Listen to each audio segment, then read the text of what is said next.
Сайн амнахаан дараагийн хавьчлэгээр уулзж байна. Энэ удаагийн хавьчлэгээр саяхан Netflix дээр гарсан Killer Paradox урлагийн эхний 4 ангийг ярьж хөрвөлдлээ. Бол манай гол дээр болох Итан хинч харсан байдаг л нэг дундаж залуу. Өөрөө ч тэрийгэ мэддэг бөгөөд сүүлийн үед ямар ч зориггүй амьдралын итгэхгүй болж байгаагаа анзаараад гадаад руу явж амьдралаа өөрчлөхөөр шийдээд гэрээхэндээ тэрийгэ хэлтэл гэрийнхэн ч гэсэн нэг их тоохгүй тэгсгээд л өнгөрөөчихдөг. Манай Итан 24 цагийн дэлгүүрт худалдагчаар ажилладаг бөгөөд нэг өдөр ажил дээр ойж удал үнэхээр соёлгүй үйлчлүүлэгчтэй даралддаг. Хоёр найз байсан бөгөөд нэг нь үнэхээр муухай аштай байсан ч азар нөгөөтг нь сайн хүн baаш таарад элдв асуудал үүсгэлгүй өнгөрдөг. Удалгүй ээлж салхитохоор дарга нь ирэх бөгөөд гэртээ нэг зураг хадах гэтэл алах хэрэг болсноо хэлтэл огт анзаарахгүй байхлаар нь асуулгүйгээр авчихдаг. Ажлаа тарчгаад явж өтөл нөгөө өөрт муухай аш гаргаад байсан үйлчлүүлэгч гудамжинд согтчихсон хэвтэж байхтаа таардаг.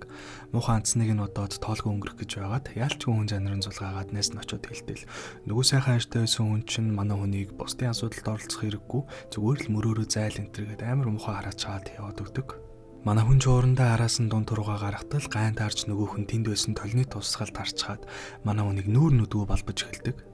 Яг энэ үеэр манай Итанд 10 жилийнхэн дурсамж бодогддог бөгөөд манай хүн дээрлэхүүлдэг байсан юм лээ. Өмнө нь дэмцэж чадлагүй дээрлэхүүлдэг байсандаа харамсдаг байсан юм уу яасан юм гинт ор нь хүрээд зөвхөнтэй байсан алхаараа нөгөө ахыг шууд цогцохдаг. Яг энэ үйл явдлыг нэг эмэгтэй хараа зогсож байх бөгөөд азар тэр нь хараагүй юм байж таардаг. Хараа тамагцсан арилгаж байтал нөгөө ах ч нүдэнд нь харагдаад цонхоор нь ч цагдаагийн машины чимээ ойр ойрхон сонсогдоод манай хүн тэр шөнөө нэлийн хүндхэн байж байгаад гинт нөгөө алхаа тэндээ орхид ирснээ анзаараад очоо шалгатал ягаад ч юм байхгүй болчихсон байдаг.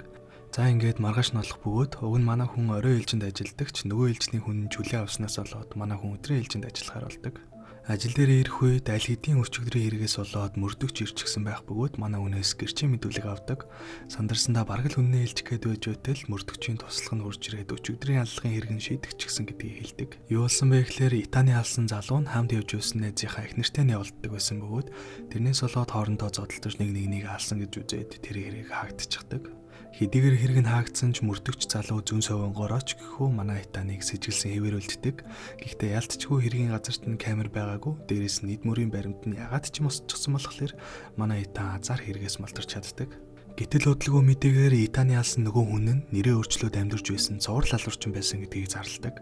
Хүн алсандаа гимшиж байсан Итан маань мэдээг сонссноор багч болов тайвширч гимшгэ болж эхэлдэг. Муу хүн алсан болохоор сэтгэл зүйн ч өөрийгөө зөвтгөөд буцаад хэвийн амьдралдаа ороод тайван амьдарч байтал нэг өдөр ажил дээр нөгөө хараагүй хүн өрөөд ирдэг. Юу болсон бэ гэсэн чинь хараагүй юм шиг жүжиглдэг ч яг үнэндээ нэлээд сайн хардаг гэдгийг хэлдэг. Дээрээс нөгөө хэргийн газарт байсан алхахыг бас авчихсан бөгөөд манай хүнийг ойрын хугацаанд 2 сая вон өгөрөө гэж илтгэхээр сүрдүүлчихэд яваад өгдөг. За ингээд 50 сайхан байсан амьдрал нь буцаад асуудалтай болж эхлэх бөгөөд манай хүн чадлаараа мөнгө цуглуулсан ч 2 сая вон хүрэхгүй болохоор нь захирлаасаа гуйсаар агаад дараа сарынхаа залинг урьдчилж аваад 2 сая олгоод нөгөөхөн дээр очдөг. За ингээд гэрчин амиг таглалаа гэж бодтол нөгөөх нь сар болгон 2 сая вон өгнө штэ гэж хэлдэг. Мэдээж юу н ямар л тэнэг хүн ийм том зүйлийг 2 сая воноор аргалах вэ? Итан маань угаасаа чадахгүй учраас алхаа булааж аваад явах гэтэл нөгөөх нь аль хэдийн Итаны талаар бүх зүйлийг нь судалчихсан. Наад алхах чинь байсан байгаагүй цагдаад очиж чиний талаар хэлгэл юм бол ДНХ-гээр чинь дорхноо олчих нэгэ сүрдүүлдэг.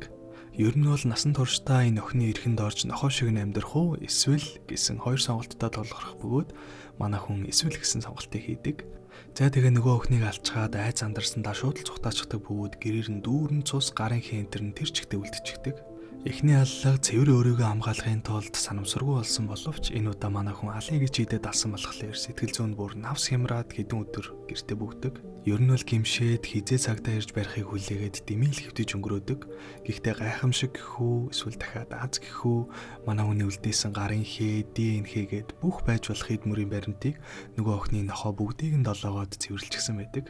Дээрээс нь цагдаа нар тэдний гэрийн хашаанаас хоёр ширхэг хүний аргас олдог бөгөөд тэр нь нөгөө охины ээж аав нь байж таардаг. Багдаа найзуудтайгаа гац орж манарч явахдаа тамхи асаах гэж оролдоод дэлбэрснээс болоод харааны бэрхшээлтэй болсон байдаг. Мөн дээрээс нь ээж аавыгаа алсан шалтгаан нь амь насны даатгалыг нь авах гэж байсан бөгөөд тэр нь бүтлгүүцсэн ч гэсэн хамаагүй зүгээр л алчихсан юм лээ. Ер нь бол хүний амийг юм чинээ боддоггүй төрөлхийн хүйтэн сэтгэлтэй аимшигтай нэгэн байсан гэдгийг мэдэж авдаг. Удалгүй нэг орой хэргийг мөрдөж байсан мөрдөгч нөгөө охины нохоог эзэнгүй болсон болохоор нь унтуулах газарт нь хөргөж өгөх гээд явж байгаад зүгээр л цагдаад дургу дээрээс нь зөрөгтэй өдгөө нэг нэгэндээ батлах гэсэн хоёр тэнэг бацаанд тутгалуулчихдаг. Цагдаа бараг алчгаад юу ч болоогүй юм шиг хурж өгсөн явж байгаад манай Итантай тааралдаад дээрэндэх гэж буруу андрах бөгөөд сэтгэл санаа нь авах юмгүй болчихсон. Дээрээс нь согтоо явж исэн Итан маань өөрийн ухаангүй байсан болохоор нөгөө хоёрыг нухчихсан байдаг. Маргааш нь сэрээд яг яаж гэртээ ирснээ мэдэхгүй байтал түүнийг хэн нэгэн хүргэж ирсэн бөгөөд тусламж хэрэгтэй бол холбогдоорой гэд захиа үлдээгээд явсан байдаг. Азар нөгөө хутгалуулдаг цагдаа амьд гарсан бөгөөд ер нь ажилласаа гараад гадаадд очиж амьдрыг төлөөлөж байсан юм лээ. Тиймээс энэ явдал болсныг гээд ажилласаа гарахаар болдог. Мөрдөгчийг хутгалсан хоёр уцааны хувьд бас л хог шаарнууд байсан байж таардаг. Өмнө 10 жил байхдаа нэг охины хүчинд ч гэсэн бөгөөд тэрнээс нь болоод хөөхөөх амиа орлчихсан юм лээ. Хэрэг нийлрээд уг нь баригдсан ч гэсэн насанд хүрээгүй гэдэг шалтгаанаар бараг л ял авалгүй молторж байсан хөгийн амьтд байж таардаг. Энэ үеэр мөрдөх залуу маань хараагүй охины хэргийн талаар 24 цагийн дэлгүүрийн захирлаас хэдэн зүйл тодруулж аваад Итаныг хэрэг гарсан өдрөөс хойш ажилдаа ирэхгүй таг болсон талаар олж мэддэг. Манай Итан захирлаасаа цалингаа урьдчилж авчгаад шууд мөрчгсөн болохоор захирал нь уурлаад цагдаа хүртэл мэдчихсэн байдаг. Энэ үеэр манай мөрдөгчийн туслах нь дандаа л буруу шийдвэр гаргаа загнуулдаг болохоор энэ удааныг магтуулъя гэж бодсон уу яасан өөрөө мэдээд сүлд алуулдаг хоёр уцааны хэргийг мөрдөж эхэлдэг. Амиа уралдаг охины аав нь хоёр уцаанаас өшөөгөө авахын тулд алчсан байж магадгүйгээд мэдүүлэх авахар уулзтал ямар ч эсэргүүцэлгүйгээр тимээ биалсан гэд шууд л хэрэг үлэн зөвшөөрчдөг. Ингээд нэг ч болоо хэргийг шийдэж чадсандаа их л баяртайгаар мөрдөгчдөө хэлтэл манай хүн 2-3 хүн асуулт суугаад нөгөө аавыг жинхэнэ алуурчин биш гэдгийг олоод мэдчихдэг. Нэгэнт хэрэгтэн биш болохоор суллаж явуулдаг бөгөөд охины аав гарч явж байтал нэг машин ирээд санаатаагаар мөрөгчдөг. Мөрөгсөн хүн нь нөгөө алуулсан хоёр уцааны нэгнийх нь ээж нь байх бөгөөд мөрдөгчийн туслах нь хэрэгтэн олсондоо баярлаад ээжт нь хэлчихсэн байж таардаг. Хөрх юм нүгэн туслах гэдэл үзээд идэг дааш дандаа л буруудах юм да.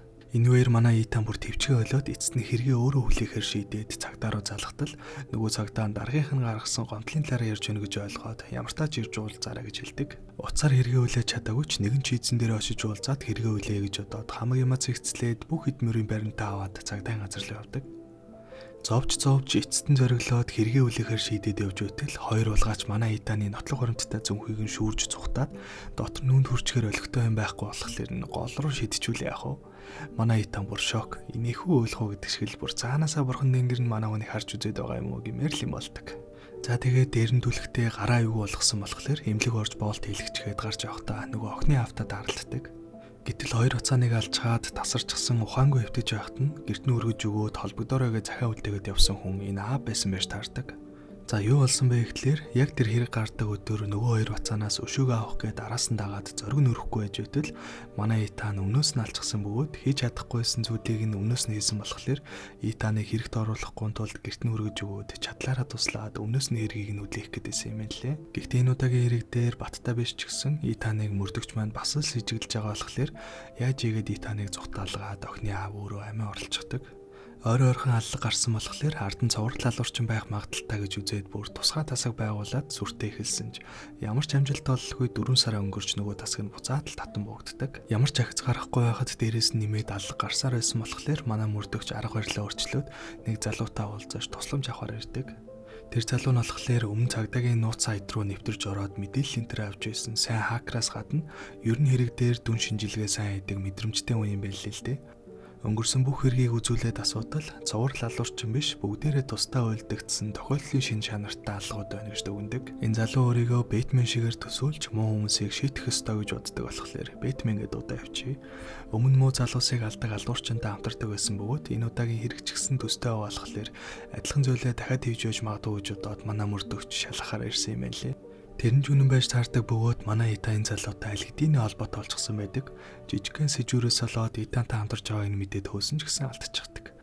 Хүнтэй хамтраагүй гэж худлаа хэлснийг нь мэдсэн мөрдөгч маань уурандаа орж Бэтменийг зодож байтал нөгөөх нь нууцаар стрим хийж исэн байж таардаг. Мэдээж энэ үйлдэлээсээ болоод мөрдөгч маань хилцээ солих шийтгэл авдаг. Хамгийн чухал нь 4 сарын дотор яг юу болсон болоод манай Итан Бэтмен хоёр холбоотой олчихсан гэдгийг хэлж өгье. Бүх нотлох хориндоо алдчихснаас болоод хэргийн үлээхэ болоод яхаа мэдэхгүй явж байхад нь Бэтмен өөрөө манай Итантай холбогдсон юм лээ. Бэтмений хувьд угаасаа муу хүмүүсийг устгахыг хүсдэг ч өөрөө чадахгүй учраас чадвартай хүмүүсийг спортлоод сүүдрээс ажиллах сонирхолтой юм лээ. Тиймээс Итаныг бараг анхны эргээс нэхлээ сайтар судалсан бөгөөд алсан хүмүүс нь дандаа муу хүмүүс байж таарсан. Дээрээс нь ягаад ч юм хэргийн газарт нь байсан бүх нотлох хоринтууд устчихдаг гэхлээр яалтчгүй энгийн нэгэн биш гэдгийг өөрт нь хэлдэг. Мэдээж манай Итан тийм зүйл байна гэж байхгүйгээд эхэндээ итгэдэггүй ч гудамжаар явж байгаад нэг хүнтэй зөртөл цаанаасаа бүр алах мэдрэмж төрдөг. Тэгэхэр нь шалгаад үзье гэж бодоод нөгөө нэг дагаж байгаа тухайн алдуулцгаад Бэтменийг дууддаг. За ингээд үнэхэр муу хүмүүсийг мэдрээд байна уу гэд Бэтменээр шалгатал яалтчгүй тэр нь хүн хүчрхийлдэг өгийн амтан байж таарад тэр цалаг баснаар манай хоёрын хамтрал эхэлсэн байдаг. За ингэснээр киноны маань эхний 4 анги дуустдаг бөгөөд нийтдээ 8 ангитай. Сүүлийн 4 ангийг нь 22-нд оруулах учраас манайхан төвчээртэй хүлээгээд байж байгаараа. За нэг ийм л кино энэ манайхаа. Тэгээд бичлэгэн таалагдсан бол дараагийн өмнөдө дараараа дараах хэвшлэгээр уулзтлаа. Түр баяртай.